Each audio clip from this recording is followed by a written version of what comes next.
திமுக கூட்டணியிலையும் சில கசப்புகள் இன்னைக்கு வரைக்கும் நீடிக்கும். காங்கிரஸ் இன்னும் கூட 2 தொகுதியை மாற்றிக்கலாமான்னு ஒரு பேச்சு நடந்துட்டு இருக்குங்கிறாங்க. தன் ரத்தத்தையே கொடுத்த அந்த இயக்கத்துக்கு துரைமுருகன் செஞ்ச துரோகம் தான் நான் சொல்லுவேன். இப்படி ஒரு தர்ம சங்கடத்திற்கு திமுக தலைவர் ஸ்டாலின் அவர் ஆளாக்கி இருக்கக்கூடாது. GT Holidays. GT Holidays, South India's #1 travel brand. Medway Hospitals, ஆரோக்கியத்திற்கான சிறந்த வழி. கார்த்திபுரம், Coimbatore's 200-acre Dream Township Premium Plots. எல்லாம் முடிஞ்சு இன்னைக்கு நானே நிக்க போறேன்னு திருமாவளவன் அறிவிச்சதுல அது கூட்டணியினுடைய குழப்பம் உச்சத்துல இருக்கு. அப்ப திருமாவளவன் இதை சொல்றதுக்கு என்ன காரணம்? காட்டுமன்னார்ல இவர் ஏன் நிக்கிறேன்னு சொன்னார். நிக்கிறாரு, இந்த சலசலப்புக்காக தான் நிறுத்துறாரு. ஒரு 4 நாள் பார்ப்போம், 5ஆவது நாள் ஏப்பா நீ தாக்கல் பண்ணு, நான் விளைக்கிறேன் கூட ஒரு அறிக்கையில் அதை சமாளிச்சிட முடியும். அவர் வெளியிட்ட வீடியோவில் சொல்லியிருக்க ஒரு வார்த்தை தான் கவனிக்க வைக்குது. சரி, இப்போ அரசியலில் ஒரு மெச்சூரிட்டி இல்லாத விஜய் அந்த முடிவு எடுக்கலாம், திரும்ப அந்த முடிவு எடுக்கலாம். 2 தொகுதியில் நின்னது மூலம் விஜய் ஒரு தப்பான மெசேஜ் கொடுக்கலாம். அவருக்கு தன்னம்பிக்கை இல்லை, பயப்படுறாருன்னு ஒரு மெசேஜ் கொடுக்குறாரா? தவிர்க்க முடியல இந்த விமர்சனத்தை. அதிமுக ஆட்சிக்கு வர்றது வராதுங்கிறது ஒரு ரிசல்ட்டுக்காக காத்திருக்கிறது ஒன்று. எடப்பாடியுடைய அரசியல் எதிர்காலமே இந்த தேர்தலில் அடங்கியிருக்கு. சார், நீங்கள் வைத்தியலிங்கம், OPS, மனோஜ் பாண்டி இவங்களெல்லாம் 3 தனிநபர்கள், 3 MLA சார். செங்கோட்டையன் 4 சார். எடப்பாடியை முதலமைச்சராக்குவதற்கான 4 MLAக்கள். அந்த சுயநல பார்வை கூட எடப்பாடி பார்க்கலையே. ஸ்டாலினுக்கு போய் யாராவது ஞாபகப்படுத்துங்க சார். சார் ஞாபகம் இருக்கா சார்? 21 ஜனவரி பிப்ரவரி பிரச்சாரத்துக்கு வந்தீங்களே, 3 மாசம் உள்ளதுலன்னு சொன்னீங்களே, எங்க சார் அந்த எடப்பாடின்னு கேளுங்க. தேர்தல் நிற்கிற அண்ணாமலை, விருப்பப்படுகிற அண்ணாமலை, விருப்பம் இருந்தால் அவர் தான் ஃபர்ஸ்ட் ஸ்டெப் எடுக்கணும். வேணுங்கிறவங்க தான் சார் போய் நிற்கணும். உங்கள்கிட்ட அதிகாரம் பழைய தலைவரில் நீங்க அண்ணாமலை ஒரு தொகுதியில் போட்டியிடுறதா விரும்பி எடப்பாடி மறுத்தாருன்னா அது அரசியல் பிள்ளை. இத்தனை பேர் விட்டு கொடுத்தாரு, அண்ணாமலை விட்டு கொடுக்காம இருப்பாரா சார்? நான் கேட்குறேன், எடப்பாடி ரொம்ப சாமர்த்தியமா பழுவான அமைச்சர்கள் எடுத்தலாம் தோழமைக்கு தினகரன்ட்ட, வாசன்ட்ட, பிஜேபிட்ட தள்ளி விட்டான்னு சொல்றோம். நான் என்ன சொல்றேன்னா, தோழமை கட்சிகள்கிட்ட கடினமான தொகுதியில தள்ளி விடுறது சாமர்த்தியம் அல்ல. தோழமை கட்சியை ஜெயிக்க வைக்கிறது அர்த்தம் அல்ல. ஃபர்ஸ்ட் பாயிண்ட், எதிரியை ஜெயிக்க விடாம தடுக்கிறது தான் இவங்களுடைய சாமர்த்தியம் இருக்கு. இப்போது திமுக கூட்டணியும் சரி, அதிமுக கூட்டணியும் சரி, 2 தலைவர்களும் அந்தந்த கட்சியில் இப்போது எக்ஸிஸ்டிங்காக இருக்கக்கூடிய அமைச்சர்கள் வெற்றி பெறணும்னு சொல்லிட்டு எதிர்த்தரப்பு இருக்க அதிமுக கூட்டணியானது அவங்களுடைய கூட்டணி நபர்களுக்கு சீட்டு கொடுக்கப்பட்டதுன்னு ஒரு இல்லை, இதை சாமர்த்தியம்னு நீங்கள் பாராட்டவே கூடாது சார். நான் கேட்குறேன், எடப்பாடி ரொம்ப சாமர்த்தியமாக பழுவான அமைச்சர்கள் எடுத்தலாம் தோழமைக்கு தினகரன்ட்ட, வாசன்ட்ட, பிஜேபிட்ட தள்ளி விட்டான்னு சொல்கிறோம். இப்போ அது பெருமையா? கிட்டத்தட்ட 66-70 தொகுதியில் கூட்டணி கொடுத்துருக்கிறார். அந்த 70 தொகுதியில் இங்கிட்டு ஊமக்கத்து குத்துனா அங்கே கத்தி எடுத்தே சொருவாங்க எதிர்கட்சி திமுக. அவருடைய எதிர்கட்சியான திமுக அந்த இடங்கள்ல தான் குறி வைப்பாங்க. அந்த 70ல் 50 ஜெயிச்சிட்டாலே திமுக இன்னும் தேவை எவ்வளோ? 70 தான். அண்ணா திமுக போட்டி 170 தொகுதிகளில் 70 இடம் ஜெயிச்சாலே திமுக ஆட்சி. அதே மாதிரி அங்கே வச்சு பாருங்க, அவரு கிட்டத்தட்ட ஒரு 70 தொகுதிகள் அங்கே கொடுத்துட்டாருன்னு வச்சு, 65-70 தொகுதி கொடுத்துட்டார். எடப்பாடி, எப்பா உங்களுக்கெல்லாம் 10 கோடி, அந்த தோழமை கட்சி போட்டியில் 20 கோடி செலவு பண்ணுப்பா அப்படின்னு ஒரு ஆயுதத்தை யூஸ் பண்ணுறாரு. அந்த 70ல் 50 எடப்பாடி ஜெயிக்கிறாரு. திமுக போட்டியிடுகிற, உதயசூரியன் போட்டியிடுற அந்த 175 தொகுதிகளில் 70 இடம் ஜெயிச்சாலும் எடப்பாடி ஆட்சியா? ஸோ 2 பேருக்கு அது ஏதோ சாமர்த்தியம்னு பார்க்க. இந்த ஒரு விஷயத்தில் நான் கொஞ்சம் வேறுபடுறேன். இப்போ பாஜகவுக்கு 32 அவங்க சின்னத்தில் 32 தொகுதி ஓரளவு வருது அப்ராக்சிமேட்டாக. இந்த 32 தொகுதின்றது அந்த தொகுதியில் ஏற்கனவே அவங்க 50,001 ஆரம்பிக்க போகிறாங்க. திமுக இவங்க ஆரம்பிக்கிறது வெறும் 1 ஆரம்பிக்க போகிறாங்க. பழைய ரெக்கார்டை வச்சுல பேசுறீங்க. இன்னும் ரெக்கார்டே ஏற்படுத்தாத விஜய்ங்கிற ஒரு த்ரெட் வந்திருக்கேன். Correct sir. விஜய்ன்ற த்ரெட் அவ்வளோ பெரிய ஒரு மாற்றத்தை கொண்டு வந்து தெரியல. அதுக்கு ஃபார்முலா இல்லை. விஜய் இப்படி தான் வாங்குவார்னு சொல்ல முடியல. 10% 15% வாங்குவார்னு என்னை போன்ற ஒரு கணிப்பு தான் கணிக்கிறோம். விஜய் ஒரு கணிப்பு கணிச்சு, கருத்து கணிப்பு எடுத்து 40% ஆட்சியை நம்மளு தான் சொல்லிட்டு இருக்காரு. அது நம்ம தப்புன்னு சொல்ல முடியுமா? அவருடைய தன்னம்பிக்கைன்னு காட்டிட்டு போக வேண்டியதுதான். நான் என்ன சொல்றேன்னா, தோழமை கட்சிகள்கிட்ட கடினமான தொகுதியில தள்ளி விடுறது சாமர்த்தியம் அல்ல. அதில் பாதியாவது ஜெயிச்சு கொடுக்குற மாதிரி இருந்தால் தான் எடப்பாடிக்கும் நல்லது, ஸ்டாலினுக்கும் நல்லது. ஏன்னா அவர்கள் முதலமைச்சர் ஆகிறதுக்கு அந்த 25 இடங்கள்ல எதிரி ஜெயிக்காமல் இருக்கணும். தோழமை கட்சியை ஜெயிக்க வைக்கிறது அர்த்தம் இல்லை. ஃபர்ஸ்ட் பாயிண்ட், எதிரியை ஜெயிக்க விடாமல் தடுக்கிறது தான் இவங்களுடைய சாமர்த்தியம் இருக்கு. அப்போ 2 பேர் சேர்ந்து பிளான் பண்ணி தோழமை கட்சிகளுக்கு தேவையில்லாத தொகுதியை கொடுத்துட்டாங்களோ? ரொம்பலாம் மெனக்கடலை. அது இயல்பான ஒரு ரோல். எப்பா நம்ம எதுக்குப்பா மெனக்கட்டு கொடுப்பாங்கட்டு அப்படின்னு தள்ளி விடுறதானே. ஆனால் ஸ்டாலின் கம்பேர் பண்ணுறப்போது ஸ்டாலின் அதெல்லாம் கொஞ்சம் பெருந்தன்மை காட்டினார் தான் நான் எடுத்துக்குவேன். வாசன் மாதிரி ஏதாவது ஒரு கட்சி சொல்லுங்க அங்கிட்டு. ஏப்பா 5 குத்து 5 இப்படி குத்தா வாங்கிட்டு வந்து நிற்கிறீன்ல வாசனை பார்த்து அவரை பிடிக்காதவங்க கூட பரிதாபப்படுறோம். அவரால் அதிமுக அணியில் நிற்கிறார். சட்டமன்ற தேர்தல் டெபாசிட்டோட வாங்க மாட்டாங்களான்னு அந்த அளவுக்குலாம் போகல. வலுவான அமைச்சர்களை எதிர்த்து நீங்கள் நிற்கிற அளவுக்கு வாசனுக்கு அந்த வேட்பாளருக்கு பலம் இருக்குமா? நான் கேட்குற கேள்வி அதுதான். சரி, ரெட்டலையா நிர்ணயிலாம் அதுவும் இல்லை. தாமரையில் போய் வாங்கிட்டு வந்து நிற்கிறிய. அதால தான் சார் பிரச்சனையே வருதாங்க. இந்த அளவுக்கு விமர்சனத்துக்குரிய ஏதாவது ஒரு கட்சி திமுக இருக்காருன்னா இல்லை. ஸ்டாலின் அந்த வகையில் கொஞ்சம் பெருந்தன்மை காட்டினார் தான் நான் சொல்லுவேன். இப்போ கூட்டணி சாமர்த்தியமாக அமைச்சிருக்காருன்னு சாமர்த்தியம் பெருந்தன்மையும் கலந்திருந்தது ஸ்டாலின்ட்டு சொல்லலாம். ஆனால் அந்த பெருந்தன்மை சில விஷயங்கள்ல காணாம போயிடுச்சு. சின்ன விஷயத்தில் அழுத்தம் கொடுத்தது, அதை திருமாவளவன் பொது வழியில் போட்டு உடைச்சது அப்படின்னு அடுத்தடுத்து திமுக கூட்டணியிலையும் சில கசப்புகள் இன்னைக்கு வரைக்கும் நீடிக்குது. காங்கிரஸ் இன்னும் கூட 2 தொகுதியை மாற்றிக்கலாமான்னு ஒரு பேச்சு நடந்துட்டு இருக்குங்கிறாங்க. அதையே அப்பயே உட்காந்து பேசிக்கலாம். காங்கிரஸ் 2 நாள் முன்னாடியே பேச்சுவார்த்தை தொடங்கிடலாம். அதுக்கு திமுக எங்களை முன்னாடியே கூட்டுக்கலாம்னு இவங்க ஒரு காரணம் சொல்ல. இந்த கசப்பு இருக்கலாம். மார்க்சிஸ்ட்டு, காங்கிரஸ், மதிமுக நாங்கள் சிரித்து கொண்டே அழுகிறோம், அழுது கொண்டே சிரிக்கிறோம்னு ஒரு வசனத்தை சொல்கிறது. திருமாவளவன் இப்படி அறிக்கை இன்னைக்கு லேட்டஸ்ட்டாக விட்டது. தானே போட்டியிட போகிறதா சொல்லி பல பேர் மனங்களில் சில குழப்பங்களை அவரை அறியாமல் அவர் விரும்பாமலேயே ஏற்படுத்தியது. யாராவது ஒருத்தராவது ஊமுகத்து குத்தாமல் இருக்காங்களா திமுக மேலே, அந்த அணி மேலே? அவர்கள் அணி மேலே அவங்களே குத்திக்கிறாங்க சார். இந்த கசப்பு எவ்வளவு சீக்கிரம் முடிவுக்கு வருதோ அவ்வளவு சீக்கிரம் அந்த அணிக்கு நல்லது, அவங்களுக்கும் நல்லது, அந்த தனிப்பட்ட கட்சிக்கும் நல்லது. 2 கம்யூனிஸ்ட் கட்சி இந்த இடத்துல ரொம்ப 10 தொகுதி கிட்டத்தட்ட வாங்கியிருக்காங்க சார். அவங்க ஏதோ விரும்பாத தொகுதிகள்னு இல்லை, அவர்கள் எங்கெல்லாம் பலம் இருக்குன்னு நினைச்சாங்களோ அதில் ஒரு 3-4 தொகுதி ஒருத்தருக்கும் அமைஞ்சிருக்குங்கிறதையும் மறுக்க முடியாது சார். பழனி ஐபி செந்தில்குமார் நல்லா வச்சிருக்கிறாரு. ஆளுங்கட்சி, மாவட்ட செயலாளர், எல்லா வகையிலும் தேவைகளை ஓரளவு பூர்த்தி பண்ணியிருக்கிற ஒரு தொகுதியை மார்க்சிஸ்ட்டுக்கு விட்டு கொடுக்குறாங்க சார். அது இப்படி கம்யூனிஸ்டில் கவலைப்படுறது ஒன்றும் இல்லை. கவனிச்சுக்கிட்டால் போதும், அவ்வளோதான். ஆத ஒரிஜினல் இப்போ பண்ணிட்டு இருக்க செலவெல்லாம் எந்த கணக்கில் செய்கிறோம்? தூய அரசியலை செய்ய வந்தவர்கள் அரசு நிர்ணயித்திருக்கிற அந்த 40 லட்சத்தோடு நாங்கள் நிறுத்திக்கிறோம்னு சொல்ல போகிறால? கண்டிப்பாக கிடையாது சார். இப்போது முன்னாள் இந்த அமைச்சர்கள் கைல்வெளி செல்வராஜ் ஆகட்டும், அப்புறம் பொன்முடி ஆகட்டும், அங்கே இருக்க இல்லை பொன்முடி காந்தி பதவி இது பண்ணது அவங்கவுங்க மகன்களுக்கு சீட்டு கொடுத்துருக்கிறார். அதனால் பணமே கட்ட வேணான்னு பொன்முடியை சொன்னார். காந்திக்கு இல்லைன்னா அவர் பகனுக்கு கொடுங்க, எனக்கு வேண்டான்ற மாதிரி சொல்லிட்டார். மனோ தங்கராஜ் மேலே ஒரு கலந்துபட்ட விமர்சனம் தான் இந்த ஆட்சி மேலே, ஆட்சி காலத்தில் ஸ்டாலினுக்கு அவர் மீது இருந்தது. கைல்வெளிக்கு ஒரு வாய்ப்பு கொடுத்துட்டோம், மந்திரியாக ஆக்கிட்டோம், போதுன்னு நினச்சிருக்கலாம். இன்னொருத்தர் வாய்ப்பு கொடுக்கலாம். நிறைய ஜாம்பவான்கள் மேலே கையை வைக்க முடியலையே. துரைமுருகனை போட்டியிட வேணான்னு சொன்னார், விரும்பினார், சொல்லி அனுப்பினார், மீறி அவர் பணம் கட்டினார். கடைசியில் காட்பாடி துரைமுருகன் BABL MABL கழக பொதுச்செயலாளர்னு அறிவிக்க வேண்டியது அவர் வாயாலே அறிவிக்கிறார்ல. ஒரு ஸ்லாப் வச்சு தடுக்க முடியலையே சார். 2020 பார்த்தீங்கன்னா ரஜினி அவர்கள் கட்சி ஆரம்பிக்கும் போது உதயநிதி சொன்ன வார்த்தைகள் உங்களுக்கு ஞாபகம் இருக்குன்னு நினைக்கிறேன். சீனியர்லாம் வயசாகிடுச்சு, போய் ரெஸ்ட் எடுக்கிற வழியை பாருங்க அப்படின்ற வார்த்தையை சொன்னார். அதே உதயநிதி அவர்கள் துரைமுருகன் அவர்கள் சீட்டு கொடுக்கும்போது வாயை திறக்காம இருக்கிறது எப்படி துணை முதல்வர் என்று வரும்போது, துணை முதல்வர் அதிகாரத்தில் இருக்கும்போது அப்படி இல்லை. சொந்த கட்சி அவருக்கும் பொதுச்செயலாளர் துரைமுருகன் போது அந்த விமர்சனத்தை இப்போ ஸ்டாலின் அவரை கூப்பிட்டு கண்டிச்சாருன்னு சொன்னேன். சத்தம் இல்லாமல் கூப்பிட்டு என்னென்ன நான் இவ்வளோ தூரம் சொல்லி இப்படி கட்டிட்டீங்களே, என்ன என்னை சங்கடப்படுத்துறீங்களே என்ன அப்படின்னு தான் சொல்லியிருப்பாரே தவிர அது பொது வழியில் காட்டுவாங்களா? அப்போ தனக்கும் பொதுச்செயலாளர் இருக்கிற உதயநிதி எப்படி துரைமுருகன் விமர்சிப்பார்? ஸ்டாலின் அந்த பொறுப்பை எடுத்துப்பார். உதயநிதி போய் அவரை கட்டுப்படுத்த முடியாது. ஸ்டாலினுக்கு அந்த உரிமை இருக்குது தலைவருங்கிற முறையில். வயசு குறைவாக இருந்தாலும் துரைமுருகனுக்கும் தலைவர் அவர் தான். அவர் கண்டிச்சிருக்கலாம், கண்டிக்க உரிமை இருக்குது, கண்டிச்சார். அதை மீறி அரசியல்வாதிக்கே உரிய குணப்படி பதவி ஆசை யாரை விட்டதுங்கிறது துரைமுருகனையும் விடவில்லை. ஒரு வகையில் தன் உயிரையே, உழைப்பையே, அது தன் ரத்தத்தையே கொடுத்த அந்த இயக்கத்துக்கு துரைமுருகன் செஞ்ச துரோகம் தான் நான் சொல்லுவேன். இப்படி ஒரு தர்ம சங்கடத்திற்கு திமுக தலைவர் ஸ்டாலின் அவர் ஆளாக்கி இருக்கக்கூடாது. மற்றவர்களுக்கு முன்னுதாரணமாக இருந்தால் இவர் வேண்டாம்னு சொல்லியிருந்தால் முத்துசாமி தானாகவே எனக்கும் வேண்டாங்கன்னு சொல்லியிருப்பாருங்க. 2 தொகுதிக்கு 2 இளைஞர்கள் ஒரு புதுமுகம் வந்திருக்கலாம், வாய்ப்பே கிடைக்காம ஏங்குறவங்க வந்திருப்பார்ல. முத்துசாமி துரைமுருகனுக்கு நேர்மாறாக கட்சியினருக்கு உதவுறவர். துரைமுருகன் அதை விட செய்யறதில்லை. நான் கிரெடிபிலிட்டிக்குள்ளே போகல, தனி மனித கேரக்டருக்குள்ளே வரல. 80 வயசு கூட ஸ்லாப்பாக வைக்கலைன்னா அப்புறம் என்ன சார் நீங்கள் இளைஞர்களுக்கு வழிவிட போகிறீங்க? உதயநிதிக்கு தொலை முதலமைச்சர் விருது கொடுக்கலையா? ஒருத்தர் அடையாளம் காட்டுறது வேறு. நீங்கள் ஒரு மெசேஜை சொல்லணும்ல. இப்போ 2 தொகுதியில் நின்னது மூலம் விஜய் ஒரு தப்பான மெசேஜை கொடுக்கல. அவருக்கு தன்னம்பிக்கை இல்லை, பயப்படுறாருன்னு ஒரு மெசேஜை கொடுக்குறாரா? தவிர்க்க முடியல அந்த விமர்சனத்தை. அதே மாதிரி நீங்கள் அந்த 2 பேரை எடுத்திருந்தீங்கன்னா இளைஞர்களுக்கு ஒரு மெசேஜ் போயிருக்குல்ல, ஆஹா புதியவங்களுக்கு ஒரு வாய்ப்பு கொடுக்குறாங்க அப்படின்னு. 40 பேர் போட்டவருக்கு வாய்ப்பு கொடுத்துருக்காங்க இல்லையா சார்? 60 பேர் புதுமுகங்கள். அது பெரிய விஷயம் இல்லைங்க? பெரிய விஷயம் தான். அதில் அதிர்ச்சிகரமாக சில முக்கியமான நபர்கள்லாம் கூட வாய்ப்பை மறுக்கிற அளவுக்கு சில முடிவுகளை எடுத்திருக்கிறாங்க. எதுவுமே பண்ணலன்னு சொல்லலை. அதுபோல் வாரிசுகளுக்கு சீட்டு இல்லைங்கிறதுல உறுதியாக இருந்தார். அமைச்சருடைய தற்போதைய அமைச்சர்களின் மகன்கள் 5 பேர் சீட்டு கேட்டாங்க. 5 பேருக்கும் கொடுக்கல, காந்தியை தவிர. ஏன்னா காந்திக்கு கொடுக்கல, அதனால் கொடுத்தாரு. பொன்முடிக்கு கொடுக்கல, அதனால் பொன்முடி பையனுக்கு கொடுத்தார். ராஜகண்ணப்பன் பையன், ரகுபதியோட பையன், MRKயோட பையன், ஏவா வேலு, சகல அதிகாரம் படைத்த வேலுவோட பையனும் பணம் கட்டினார். சார் 4 பேருக்கு வாய்ப்பு கொடுக்கல. இல்லை அதில் எல்லாம் கொஞ்சம் சொன்னபடி உறுதியாக இருந்துட்டார் ஸ்டாலின். அது இன்னும் வேறு சில சர்ச்சைகளுக்கு வழிவகுக்குன்னு அவர் உஷாராக இருந்தார். இன்னொரு பக்கம் சார், இப்போது திமுக கூட்டணி ஒரு பேசும் பொருளாக இருக்குது. இப்போதைக்கு வந்து பார்த்திங்கன்னா தேமுதிகவுக்கு அதிக சீட்டு கொடுத்துருக்காங்க.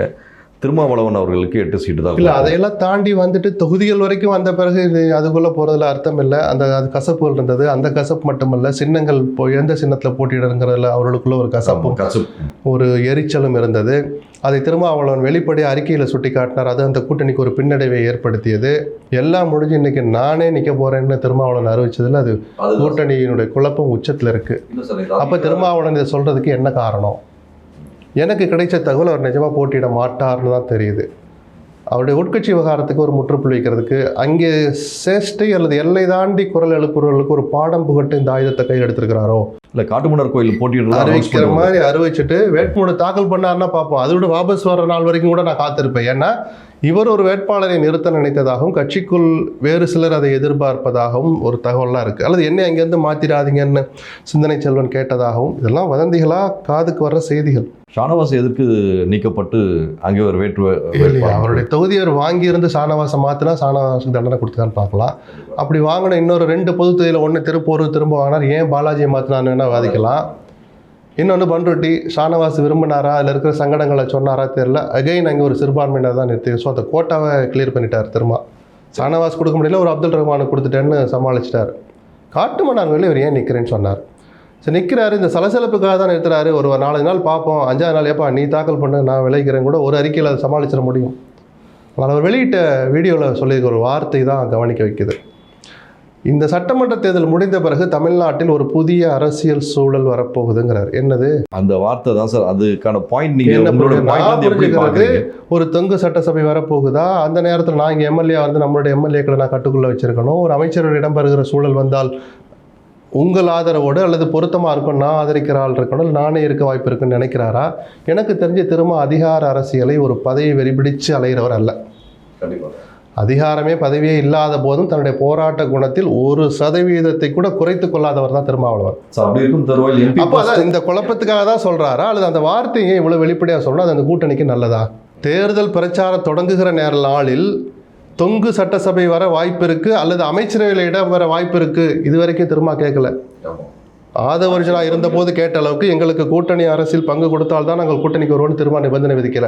அப்படி நிபந்தனை விதிக்காத திருமாவளவன் ஒரு புதிய சூழல் வரப்போகுதுன்னு ஒரு வார்த்தையை கொண்டாந்து விடுறாருன்னா அப்போது ஸ்டாலின் சொல்ல மறுத்த, சொல்ல தயங்கி அந்த கூட்டணி ஆட்சி என்கிற வாய்ப்பை நீங்களே பொதுவெளியில் போட்டு ஒத்துக்கிறீங்களா தேர்தலுக்கு முன்பாகவே? அப்படி சொல்கிற கட்சி கூட்டணி பலவீனமாக பார்க்கப்படுங்கிறது தெரிஞ்சிருந்து நீங்கள் ஏன் அப்படி சொன்னீங்கிற அந்த குழப்பம் இருக்குது. தோழமை கட்சி தலைவர்களுக்கு டீ பார்ட்டி ஏதோ கொடுத்துட்ருக்காருன்னு நினைக்கிறேன். அந்த கூட்டத்திலே அது விவாதிக்கப்படுதா? சரி, எப்படி ஒருவேளை இந்த என்னுடைய யூகமெல்லாம் தவறாகி காட்டுமன்னார் கோயிலில் அவரே நிற்கிறாருன்னு வச்சுப்போம், ஜெயிக்க நிறைய வாய்ப்பு இருக்குது, மிகப்பெரிய வாய்ப்பு இருக்குது. அப்போ எதை ரிசைன் பண்ணுவீங்க? எம்பி பதவி ரிசைன் பண்ணுவேன், எம்எல்ஏ நிற்கிறேன், நான் மாநில அரசுக்கு வரணும்னு ஆசைப்பட்றேன். அப்போது அந்த காட்டுமன்னார் கோயிலும் உள்ளடக்கி சிதம்பரம் தொகுதி எம்பி தான் அவர் இப்போ எம்பியாக இருக்கிறார். அந்த தொகுதி எம்பி மக்களும் 2வது தடவை ஓட்டு போடணும். அந்த செலவை யார் பார்ப்பா? தோழமை கட்சியில் எல்லாரும் ஒத்துழைக்கணும். அந்த தோழமை கட்சிகள்கிட்ட நீங்கள் விவாதிச்சிட்டிங்களா? குறிப்பாக தோழமை கட்சி இந்த கூட்டணிக்கு தலைமை தாங்குகிற ஸ்டாலின்கிட்ட விவாதிச்சிங்களா? சரி, இல்லை சார் 6 தொகுதியில் போய் எதுக்கு கஷ்டப்படுத்தணும், நான் எம்எல்ஏவே ரிசைன் பண்ணிக்கிறேன்னா அப்புறம் ரிசைன் பண்ண போகிற எம்எல்ஏக்கு எதுக்கு நிற்கணும்? அவசியமே கிடையாது. புரியுதுங்களா? இந்த சங்கடத்தை திருமாவளவன் தவிர்த்திருக்கணும், அல்லது ரொம்ப சீக்கிரமாகவே இந்த குழப்பத்துக்கு ஒரு முற்றுப்புள்ளி வைக்கணும். அவர் மக்களோட வரி பணம்ன்றது எல்லாருக்கும் தெரியுது. ஆல்ரெடி எம்பியா வந்து 2 வருஷம் முடிஞ்சிருக்க தருவாயில அவருடைய பிரபல்யத்துக்கு அவருக்கு தன்னம்பிக்கை இருக்கு, 2லயும் நம்ம ஜெயிப்போம் நம்பிக்கை இருக்குன்னு முதல் முறையா சட்டமன்றத்துக்கு ஒன்னு ரிசைன் பண்றீங்க, அதுவும் மக்கள் பணம் வீண் தானே சார்? சரி, இப்ப அரசியல்ல ஒரு மெச்சூரிட்டி இல்லாத விஜய் அந்த முடிவு எடுக்கலாம், திரும்ப அந்த முடிவு எடுக்கலாமா சார்? எம்பி பதவியில் இருக்கார் சார், அது இருந்த போது திருப்பி எம்எல்ஏ எதுக்கு விஜயாவது புதுசாக சொன்னேன்? அது ஒரு ஸ்ட்ராட்டஜியாக தன் எல்லை மீறுகிற, தன் பேச்சை கேட்க மறுக்கிற சில நிர்வாகிகளுக்கு ஒரு ஷாக் ட்ரீட்மெண்ட்டாக இருந்தால் கடந்து போயிடலாம். அதையும் சீக்கிரம் ஒத்துக்க வைக்கணும், விலக்கி சொல்லணும். ஷாக் ட்ரீட்மெண்ட்டு நடிக்கிறதையோ அல்லது அந்த காட்சிப்படுத்துறதையும் நீட்டிச்சுக்கு போனால் அது அவருக்கும் நல்லதில்லை. இரு பக்கம் கூரான கத்தி மாதிரி அவர் கையில் எடுத்திருக்கிற இப்போ ஆயுதம். நிஜமாகவே ஒரு போட்டியிடலில் உறுதியாக இருந்தாருன்னா இந்த சங்கடங்கள்லாம் இருக்குது. தோழமை கட்சிகள்லாம் எரிச்சலாவாங்க, ஸ்டாலின் எரிச்சலாவார். அந்த எரிச்சலோடு எப்படி உங்களை இன்னொரு தடவை ஜெயிக்க வைப்பாங்க? பானை சின்னத்தில். அதுவும் ஒருவேளை தொகுதி கையை விட்டு போனால் 2 எம்பிங்கிறது 1 எம்பி ஆகிடுமே, அது அந்த சமுதாயத்துக்கு ஒரு இழப்பு தானே. இப்படி பல விஷயங்கள் இருக்குது. ஆனாலும் திரும்ப இன்னும் முழுமையாக தன் கருத்தை சொல்லாத வரைக்கும் நம்ம விமர்சனத்தை அதோடு நிறுத்திக்கிறது நல்லது. Right sir. இப்போது இன்னொரு விஷயத்தை கேட்கணும்னு நினச்சேன் சார். தேமுதிக இவங்க விடுதலை சிறுத்தைகள் இவங்க கூட்டையெல்லாம் ஃபைனல்ஸ் ஆகி ஓரளவுக்கு வந்து பிரச்சாரத்துக்கு வந்துட்டாங்க சார். ஆனால் தேமுதிக பிரேமலதா அவர்கள் சொன்ன வாக்குறுதிகள்லாம், அதாவது கூட்டணி சேரதுக்கு முன்னாடி திமுக அவ்வளோ விமர்சனம் பண்ணாங்க. இப்போ திடீர்னு பிரச்சாரத்துக்கு போகும்போது அவங்களோட ரியாக்ஷன் எப்படி இருக்கும் சார்? இதெல்லாம் பேசினா தேர்தல் அரசியலில் நீங்கள் ஒரு 2 மாதம் லீவை போட்டு என்கிட்ட வெளிநாட்டுக்கு போயிடணும். இதெல்லாம் பழகி போனது சார். இவங்கெல்லாம் தொடச்சி விட்டு தான் சார் வருவாங்க. அது என்ன பிரேமலதா மட்டும் விதிவிலக்கு எதிர்பார்க்குறீங்க? முதல்ல வைகோ பேசின பேச்சுக்கு அறிவாலயத்தில் அவர் போக முடியுமா சார்? அவரை திரும்பியாவது பார்ப்பாரா சார் ஸ்டாலின்? இவர் மறந்தார், அவர் பெருந்தன்மையை காமிச்சார். அவர் மறந்தார், வைகோ பெருந்தன்மையை காமிச்சார். அவ்வளோதான். எந்த ஸ்டாலினை எதிர்த்து தனி இயக்கம் கண்டாரோ அந்த ஸ்டாலினை முதலமைச்சராக்கும் வரை ஓய மாட்டேன்னு சபதம் போடுறாரே சார் வைகோ. அரசியல் இதெல்லாம் தவிர்க்க முடியாத விஷயங்களாக போயிடுச்சு. தேர்தல் அரசியலில், கூட்டணி அரசியலில். இல்லை பிரேமலதாவை மட்டும் பின் பாயிண்ட் பண்ணி எதிர்பார்க்குறது தப்பு. தினகரன் பேசாத பேச்சா எடப்பாடியை பார்த்து 4 பேர் கூட இல்லைன்னு தினகரனை தூத்தா எடப்பாடி. நாங்கள் அம்மாவின் பிள்ளைகள்னு சொல்லும்போது எனக்கே புல்லரிச்சிருச்சே. எல்லாம் வழக்கமானது தான். யாரும் கூட்டணி அரசியல் பண்ணவே முடியாது. இது பின்னாடிலாம் திரும்பி பார்க்க வேண்டாம். உங்கள் தோள்பட்டையை கூட திரும்பி பார்த்தீங்கன்னா தாங்க முடியாது உங்களால்.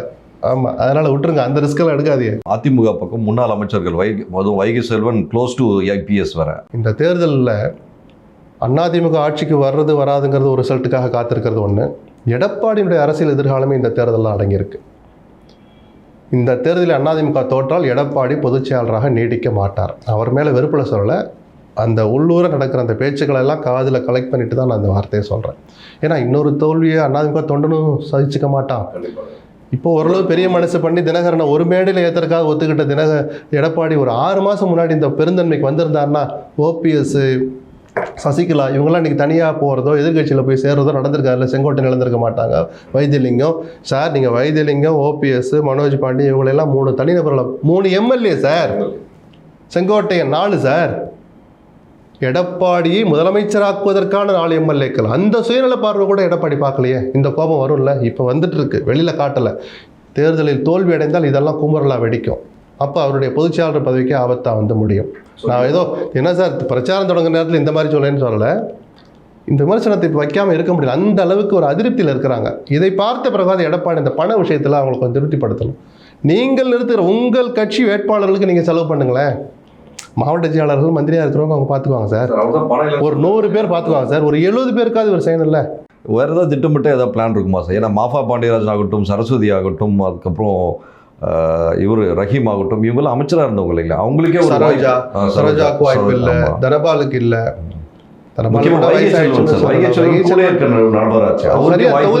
விருதுநகருக்குள்ளே வரக்கூடாதுங்கிற செந்தில் ராஜேந்திர பாலாஜி ரொம்ப உறுதியாக இருந்தார். மாஃபாய்க்கும் அதே மாதிரி தான் உணர்வை காட்டினார்.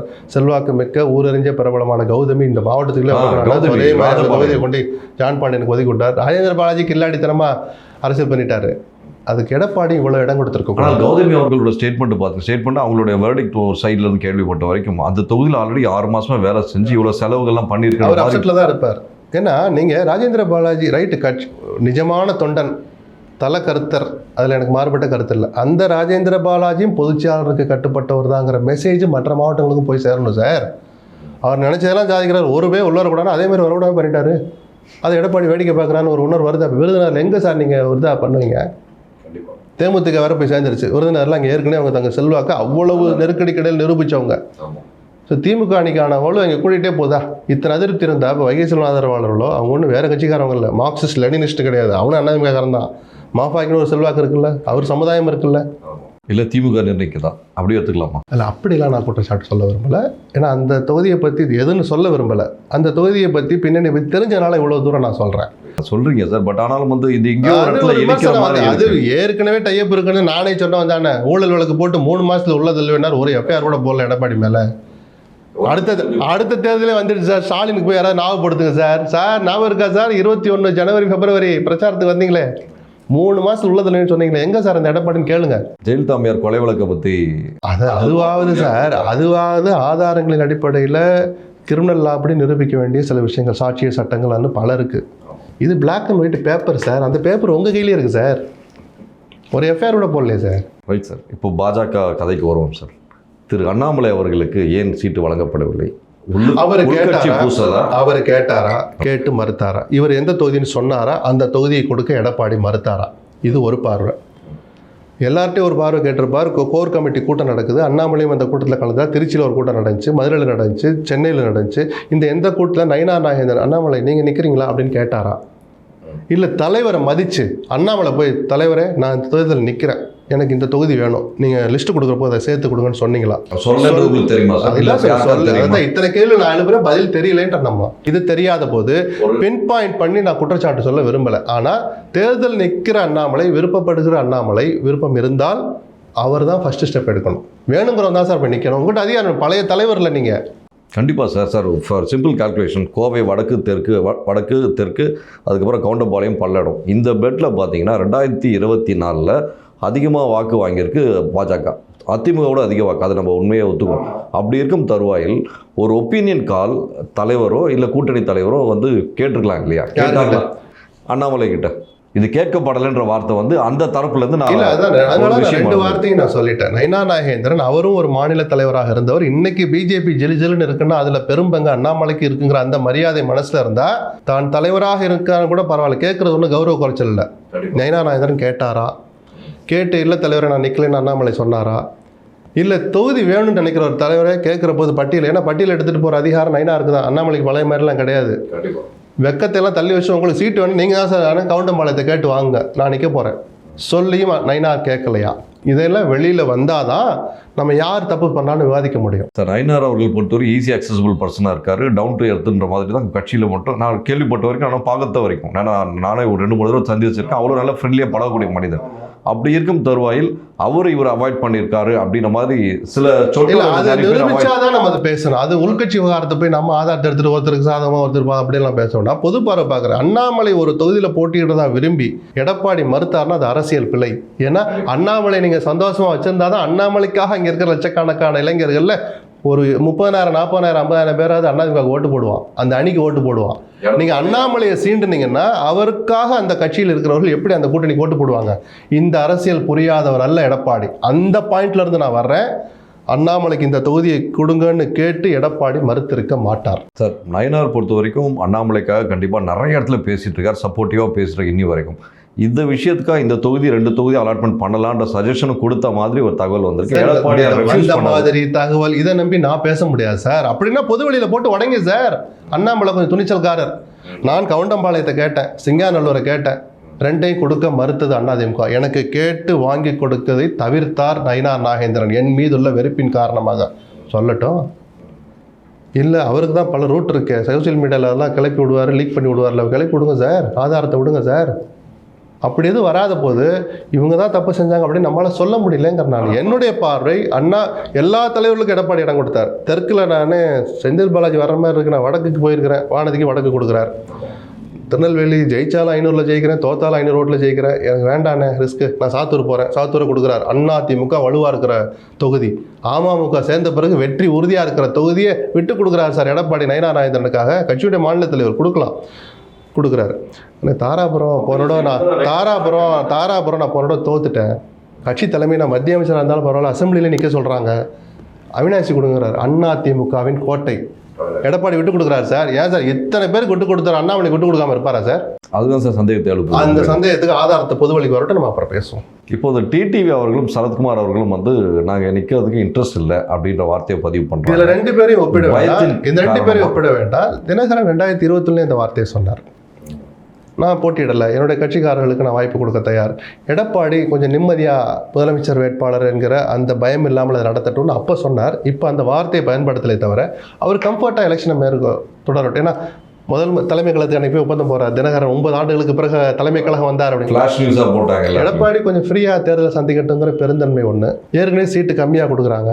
தன்னை நம்பி வந்தவங்க 4-5 பேருக்கு இல்லைன்னு 2 பேர் கட்சி விட்டே போயிட்டு இருந்தாலும் பார்த்திபன் ரங்கசாமிலாம் போகிறாங்கன்னா அவருக்கு ஆசை இல்லாமல் முதல்ல ஆரம்பிக்கிறது சோழிங்கன் தான் அவர் ஆரம்பிப்பார். பார்த்திபன் தான் எங்கள் கட்சியின் வேட்பாளர்னு அறிவித்த முதல் வேட்பாளர் பார்த்திபன். கொடுக்க முடியல, நான் ஏற்கனவே பாட்டாளி மக்கள் கட்சி கமிட் பண்ணிட்டேன்னு சொன்னார் எடப்பாடி. போராடி பார்த்தார், கிடைக்கல. ஸோ தனக்கு கிடைக்கிற ஒரு இடத்தை இன்னொருத்தருக்கு கொடுக்கலாங்கிற அந்த ஒரு வாய்ப்பு தானே தவிர இதையும் சரத்குமாருடைய சூழலையும் எப்படி பண்ண. சரத்குமார் முதல்ல அவர் இனிமேல் எம்எல்ஏ ஆனுங்கிற ஆசையில் எல்லாத்தையும் பார்த்தாச்சு. எம்எல்ஏ பார்த்தார், எம்பிஏ பார்த்தார், ஒரு கட்சியோட தலைவர்னு பார்த்துட்டார். தனக்காக 2 பேருக்கு வாங்கி கொடுக்கணும்னு ஆசைப்பட்டார். கரெக்டான நேரத்தில் ஒரு ஆலோசனை கூட்டத்தை போட்டால் 2 இடம் வாங்கிட்டார்ல. அவர் கோட்டாக்கு 2 இடம் ஒதுக்கிட்டார், திருச்செந்தூர் ராதாபுரம் சொல்லியிருந்தார். அவ்வளோதான். சார், இந்த 4 முனை போட்டியில் வந்து சீமான் அவர்கள் எந்த இடத்தில் இருக்கிறார், என்ன செய்ய போகிறார்? ஏனென்றால் இல்லை, அவர் போன முறை சித்தாந்த 8+ அரசியலை முன்வைத்து, கொள்கை சார்ந்த அரசியலை முன்வைத்து, தான் சொன்னபடி தனியாக நின்று, தான் சொன்னபடி சரிபாதி இடங்களை பெண்களுக்கு கொடுத்து உறுதிபட களத்தில் நிற்கிறார். 5ஆவதா இருக்கிற ஆளை மறந்துட்டிய, 4 முனையோடு நிறுத்திட்டிய. ராமதாசும் சசிகலாவும் இந்த தேர்தல் ஏற்படுத்த போகிற தாக்கம் இருக்குல்ல, அவர்கள் 50 ஓட்டு வாங்க ஆரம்பித்து 50,000 ஓட்டு வரைக்கும் வாங்கினாலும் அது அத்தனை ஓட்டு அதிமுக அணிக்கு போக வேண்டிய ஓட்டு. தன் மகன் மீது உள்ள கோபத்தையும், தன் மகன் ஸ்தானத்தில் இருக்கிற தினகரன் மீது உள்ள கோபத்தையும், தனக்கு தனிப்பட்ட முறையில் துரோகம் இழைத்த எடப்பாடி மீதான கோபத்தை சசிகலாவும் ராமதாசும் காட்ட போகிறத, அந்த கோபத்தின் காரணமாக அவர்கள் வாங்க போகிற வாக்குகள் மறைமுகமாக திமுகவின் வெற்றிக்கு உதவியாக இருக்கும்னு நான் யூகிக்கிறேன். அதை யாரும் மறுக்கவும் முடியாது. ஏன்னா அந்த ஓட்டெல்லாம் அதிமுக அணிக்கு போக வேண்டிய ஓட்டு சார். அங்கே போகிற ஓட்டு நீங்கள் தடுக்கிறீங்கன்னா எதிராளிக்கு பலம். இவங்க 500 ஓட்டு வாங்குறாங்கன்னா திமுக 1000 ஓட்டு வாங்குறதா அர்த்தம். இவங்க நோக்கம் அதுவாக இல்லாமல் இருக்கலாம், விளைவு அதுதான். அதனுடைய முடிவையும் விளைவையும் பார்க்க நானும் சுவாரஸ்யமாக காத்திருக்கிறேன். சரி, இப்போது எடப்பாடியார் அவர்கள் அந்த ராமதாஸ் அவர்களோட இது வந்து ரொம்ப அண்டர் எஸ்டிமேட் பண்ணிட்டவரோ அப்படின்ற மாதிரி ஒரு பார்வை இருக்கு. அப்படி இல்லை, அன்புமணியுடைய ஒப்புதல் இல்லாமல் உச்சபட்ச வார் நடந்துட்டு இருக்கிற அப்பாவையும் கொண்டாந்து உள்ள வைக்கிறது எடப்பாடி மட்டுமே எடுக்கிற முடிவு இல்லை. அன்புமணிக்கிட்டே அந்த பெருந்தன்மை இருந்து, அப்பா நம்ம சண்டை அப்புறம் வச்சுக்கலாம், இன்றைக்கி நம்ம பொது எதிரியை வீழ்த்தணும், வாங்க ஒன்றா நிற்கலான்ற முதல் ஒப்புதல் அன்புமணிக்கிட்ட இருந்து தான் வந்திருக்கணும். கூட்டணி தலைவருக்கு 2ஆம் பட்சம் தான் இந்த விவகாரத்தில். நன்றி சார். வணக்கம். நன்றி. VGT Holidays. GT Holidays, South India's #1 travel brand. Medway hospitals, ஆரோக்கியத்திற்கான சிறந்த வழி. கார்த்திபுரம், கோயம்புத்தூர்'s 200 acre dream township premium plots.